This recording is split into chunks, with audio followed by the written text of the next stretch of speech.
listening to...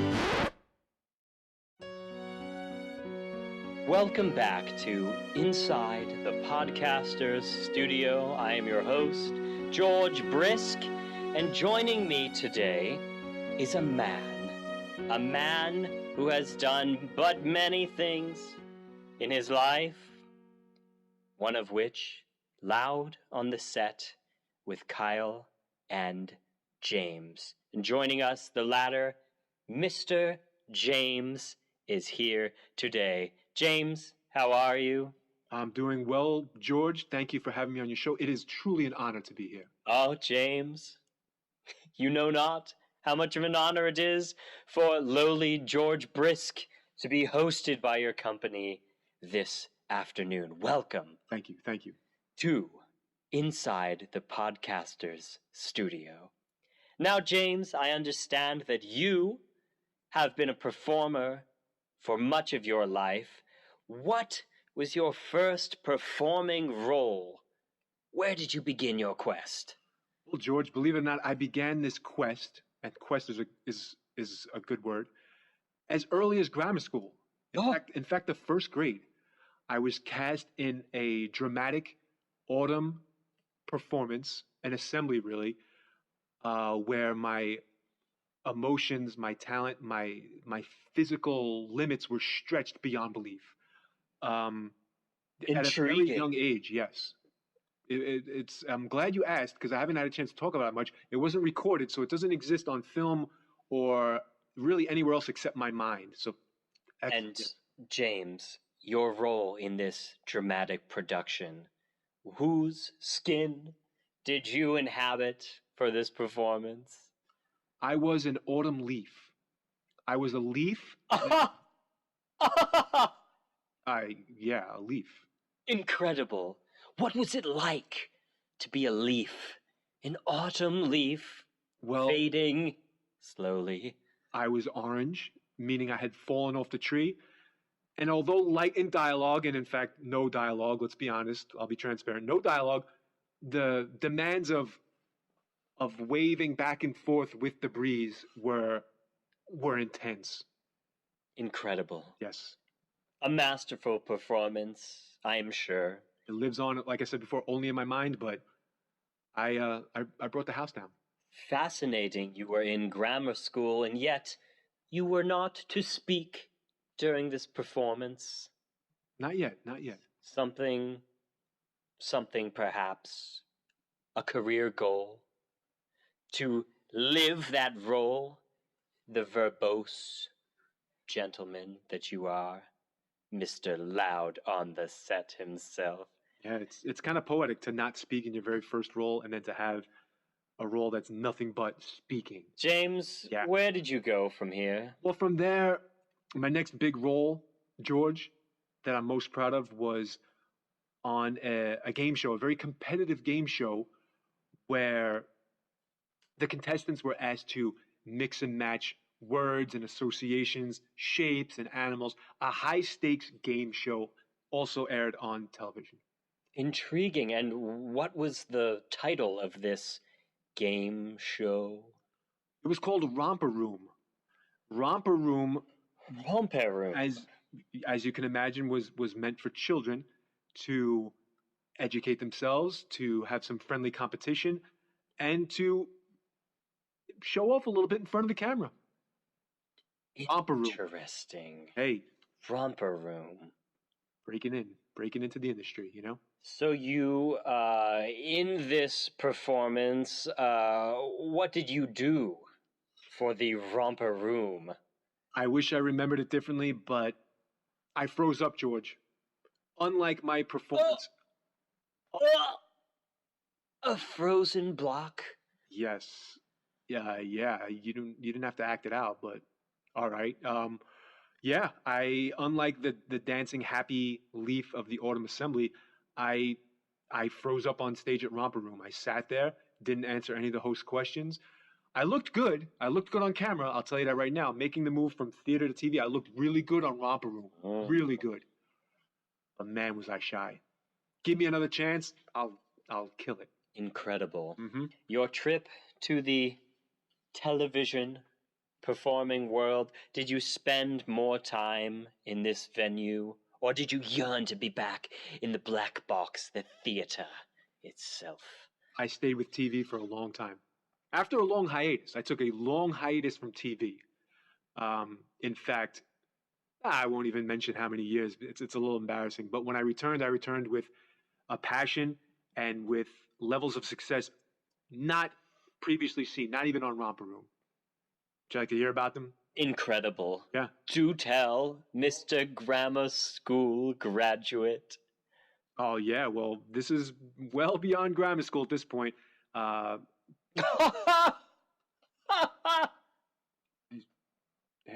no? All right. I'll keep, okay. Anyway, 3 more TV roles. I'll put them all together at once because I'm living in Miami. I'm working hard. I'm trying to break into the industry once again after a long hiatus. I was on a pilot for a TV show called South Beach. Now, South Beach, I'm not normally one to name drop. It was, Romper Room and stuff like that. But South Beach was executive produced by Vanessa Williams. Oh. Singer, actress. Of Vanessa course. Williams. And South Beach was meant to be the Melrose Place of the East Coast of the United States. Now, the pilot was never, it was going to air on the UPN network, all right? And I was slated for true television stardom, but it was canceled. Now, how did you acquire this position within the South Beach television pilot, and what role were you taking on? I was hanging out on the beach one day, and some casting woman approached me and said, "You're one of our extras, right?" And I said, "No." She goes, "Well, now you are. Come with me." And she sent me over to wardrobe. And next thing you know, my talents are on full display for the cameras. I'm walking down side streets. I'm posing on the beach. Some of the best extra work you've ever seen in your life. And for it, I was paid handsomely, George. I'm talking clothing. I'm talking 3-figure payout for the day. Oh, excellent. Thank you, Vanessa Williams. Thank you, South Beach. Quite the story. Now, what other roles in television did you inhabit? Similar situation. Producers from Univision, a Spanish-speaking cable television channel in Miami, casted me for 2 soap operas. And once again, I was an extra on the scenes. In the soap operas? Yes. I try not to steal the scenes from, the main actor and actress, but once again, similar to Romper Room, similar to South Beach, I can't not shine, George. Can't not shine. Yeah, I think you know what I'm talking about. Yes. You're the star of this show. Ah. It's infectious. It certainly is. Right? Mr. James, you are an infectious fellow yourself, just seething with viral integrity and whatnot. Infectious indeed. Any other television pursuits to regale us with, Mr. James? Have you ever heard of a little show called Good Morning America? Have I ever? You have, right? Of course. Oh. Look up an episode from back in 2008, and you'll see, current star of Loud on the Set with Kyle and James walking on the beach with his then partner at the time, shooting some montage footage. Lighthouses, beautiful beaches, dunes, seagulls. Masterful.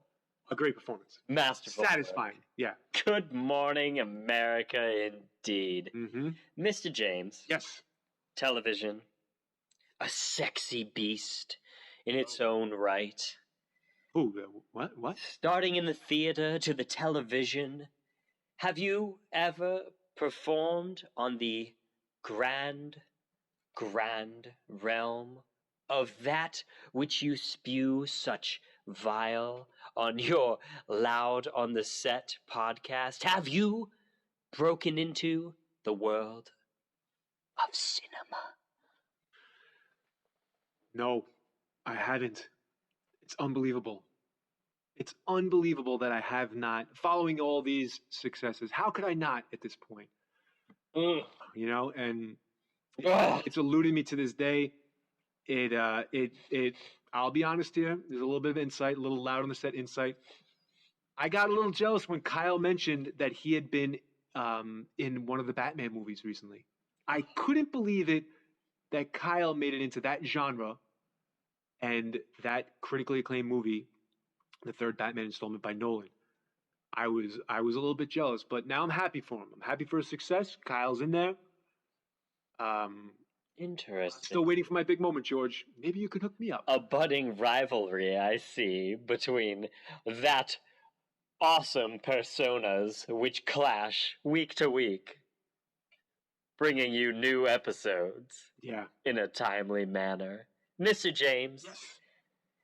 If cinema was not to be throughout your career, were you ever drawn back to the stage to bear nude in front of all your raw emotion and feeling?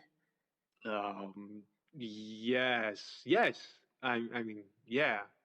You bled for the art on that most grandiose of performance venues? I returned to the theater after my TV stints, and I performed in two plays. One was called The Rose of Treason, and the other was called The Guys. Now, I'll start with The Guys, the latter. Why? Because it was a pretty easy role for me. It was a 9/11 tribute play. I had to play the role of a fireman talking with a psychiatrist. And so, as you can imagine, it was pretty easy for me. I could relax on the accent, on the mannerisms, and everything about it. It's easy to play a New Yorker. It's easy. It's easy. But on The Rose of Treason, I played a Nazi soldier. And oh, dear me. I was given significant dialogue.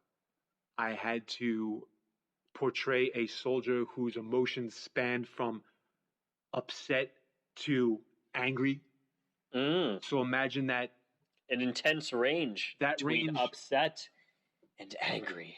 Well, if you want, and for your listeners, George, I'll do you a favor. I'll act out a scene with you here. Well, we would be so honored if you would, Mr. James of Loud on the Set with Kyle and James, bringing you new episodes week to week. If you would, please act out a scene from Now, I can't The Rose of Treason. I can't promise that it'll pack the same punch as our community theater in front of 50 some odd people twice a week for 3 weeks. I can't promise that I'll bring that same intensity. It's been a while. But I will try to reincarnate my role as the Nazi soldier. We go. On the list! Now, see, that line, George, was when the soldier would find banned items such as books or other paraphernalia in the home of one of the young dissidents. And he was so upset that he was finding this anti-state propaganda that he would have to register it as being on the banned list. Incredible. So you see what I did there, right? In those three words, on the list. On the list. And I really think that even though we were speaking English, I like to think that I did a good job with my German accent there.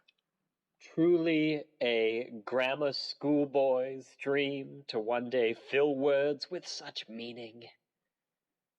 On the list. I'll give you one more. Oh, one more line. We would be so lucky. Okay. Let me set the scene. We're on a train. Oh. The students who are against the Nazi regime are traveling from city to city in an attempt to spread their leaflets, their subversive message. Choo-choo. Anyway, I am the Nazi soldier who is patrolling this train. And here we go. Papers, please. A round of applause for Mr. James. Again, the accent. Good. It's hard. It's hard for me to do that. I felt as if I was there. Yeah. So those are my theater exploits, and now I find myself here on your wonderful show. I find myself with a podcast, Loud on the Set with Kyle and James. I only wish Kyle could be here with me because he truly is a star, and it works out. So that's where we're at. That brings us to the present day, George. A resounding success, your podcast world, bringing us your mind through such a medium as is general with the masses now. It's brilliant. Quite popular. Brilliant, inspired work. Mr. James, we all know the success of Loud on the Set with Kyle and the aforementioned James here. I would like to spend some time with you. I would like to ask you a few questions, those of which I ask all my guests on Inside the Podcaster Studio. Would you join me in a little Q&A here this afternoon? Well, as my co-host Kyle might say, interesting. Let's go. Mr. James. Let's give it a try. Question the first. Yeah. What is your favorite word? Ooh, that's an easy one, George. Garbage. So look at where it's got. Yes. Yes. Very I know you. I just give the people what they want. Very good, Mr. James. Question the second. Oh. What is your least favorite word? Listeners of the podcast probably know this. It's a two-way tie. Two-way tie. Anyway. So and like. Get him out of here. So, like, you don't enjoy those words, do you? Quite, yes. Question the third, Mr. James. Yep. What turns you on creatively, spiritually, and emotionally? What are these turn-ons? What? Yeah. What are your creative, spiritual, and emotional turn-ons? This is a very important question I must ask of all my guests. Did he just say turn-ons? Oh, you want to know what my spiritual turn-ons are?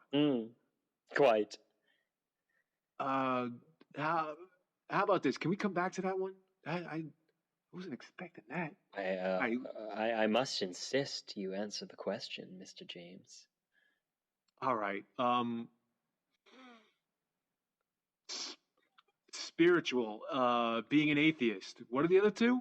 Creative and emotional. Creative is the chance to rant, and emotional is to not talk about my emotions. Next question, George. Question the fourth. All right. What are your creative, spiritual, and emotional turn-offs? How about all in one, talking about my emotions like this? Can we all in one take? We do this all in one? Question 5. What is your favorite curse word? Oh, that's easy given the sort of direction we're going right now, and that's cockamamie bullshit, if you get what I'm... I don't think... Very clever, Mr. James. Very clever. Yeah. Question 6. Not understanding. What sound or noise do you enjoy? I enjoy the sound of... Well, I don't know. I'll try to play you a little game here. Dolphin whistles? Oh, is that what you're looking... Dolphin whistles. What a brilliant choice. Yes. What sound or noise do you hate? Question 7, Mr. James. Oh. Do you like this sound? Or how about this sound? Or maybe even this sound.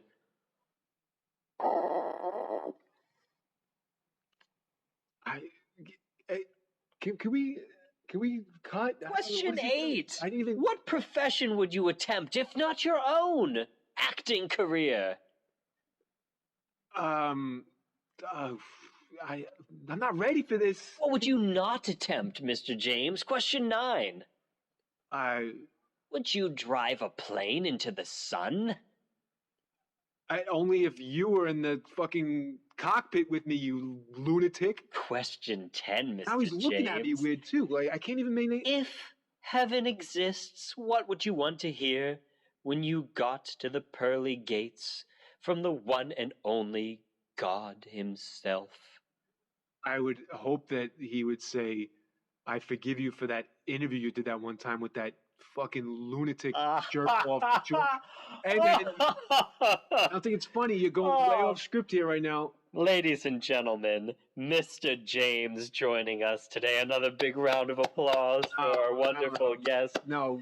Thank you all so much for listening to I'm gonna Inside the Podcaster's Studio. I'm going to talk to my lawyer. This is borderline. My name is George Brisk. I have a reputation. Every week we bring you the best and the brightest from the world of I podcasting. still want all the money or everything you promised me, even though that half this interview And is garbage. no one could deny the success of Loud on the Set with Kyle and James. We can't wait to have Kyle in the studio with us. Let's make something clear. Kyle will never be on your show.